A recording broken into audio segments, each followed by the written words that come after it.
On the line from the Adirondack Council, he's the Director of Communications, is John Sheehan. John, are we in the midst of a real problem here? Is salting the roads becoming a problem for water?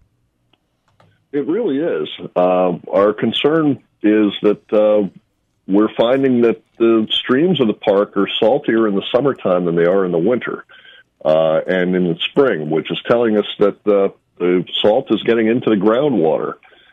In the summertime, the streams are mostly fed by springs, and instead of runoff as they would be in the winter and the springtime. And measuring that, we're finding that the salt content actually goes up a little bit in the summertime, and that's bad news. That means it's getting into everybody's well water, it's getting into the lakes and ponds much more rapidly than we thought it was, and it's affecting drinking water all over the Adirondacks. Piping as well, right? So the pipes that deliver your water, with the alkalinity being higher, it creates an erosion, right? Well, it can be a corrosive influence on pipes. That is a problem. And, corrosion, not an erosion, yeah. Yeah, that it can certainly cause pipes to break down, and that can release lead and other heavy metals into the water and cause people to get sick. And that is one theory in Flint, Michigan, as to how do this. Obviously the piping and the infrastructure is old, but what really caused it? And their fear is it might be the salt that is being poured all over the roads. That is a concern. I know that. The state of New York, since 1980, when it first started applying road salt in the Adirondacks, has applied about 6 million tons to the park.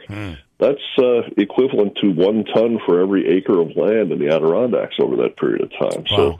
So that is an awful lot of salt, and something that we have to be, we think, very careful about in the future.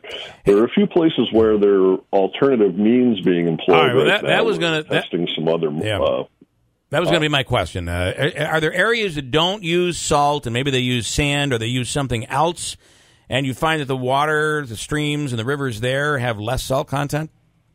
Yes, the towns in the park tend to be using a mixture of salt and sand, and the more sand used, it appears that the less of a problem we're having with corrosion and with salt contamination.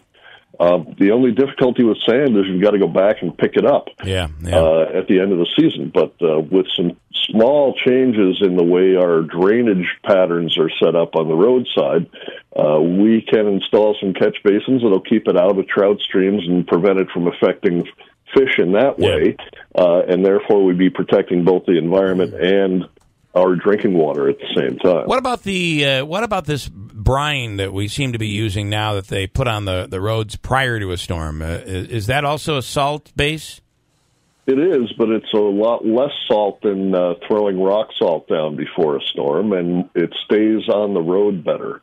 So that's one way to reduce the amount of sodium and chloride that we're getting into the water.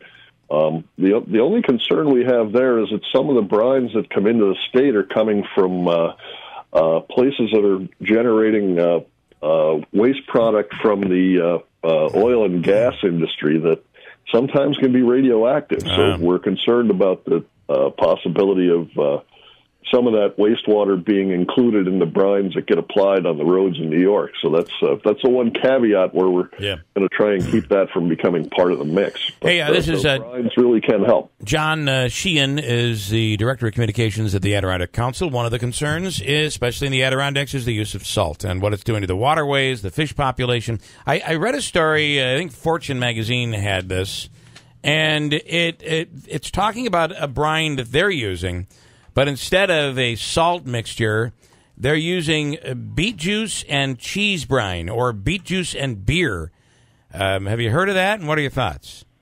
There are some other alternatives out there for de-icing that don't involve sodium chloride, and that's certainly, we're taking a look at that. There's some use of natural products like embers that are being employed out west in certain places.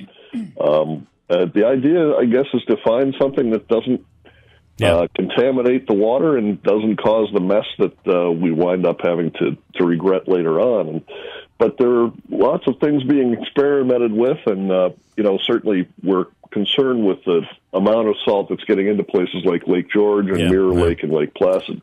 And there's a team of people that are meeting in the Adirondacks pretty regularly now to try and deal with this problem that includes local government, environmental groups, and the State Department of Transportation. So we're trying to make some progress here, and we hope that progress can be exported outside the park as we make that progress.